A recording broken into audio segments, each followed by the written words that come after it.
Adenoids ఉన్న ప్రతి ఒక్కరికి సర్జరీ చేయాలా? అడినాయిడ్స్ అంటే ఏంటి? దానికి ఖచ్చితంగా సర్జరీ చేయించాలా?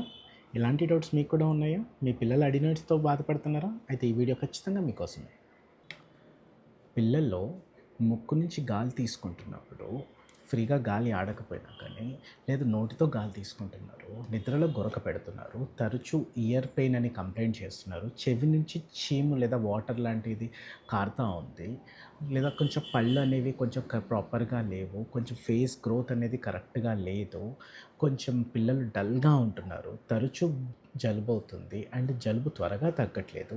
ఇలా జలుబుకనేసి చాలా ఎక్కువ మోతాదులో మనం మెడిసిన్స్ వాడుతున్నాము. ఇలా కంప్లెయింట్స్ ఉన్నప్పుడు ఇది అడ్రినైడ్ సమస్యగా మనం పరిగణించొచ్చు. దానికి మనము ఎండోస్కోపీ కానీ లేదా ఒక చిన్న ఎక్స్‌రే చేసి అడినాయిడ్స్ అనేవి ఏ సైజులో ఉన్నాయో తెలుసుకొని, ఒకవేళ సైజ్ 3 గ్రేడ్ 3, గ్రేడ్ 4 అని అంటాము. ఒకవేళ ఆ గ్రేడ్‌లో ఉంటే మాత్రం పిల్లలు కంప్లెయింట్స్ ఎక్కువగా ఉన్నప్పుడు మనము సర్జరీ అనేది యూజువల్‌గా మనం సజెస్ట్ చేస్తామండి.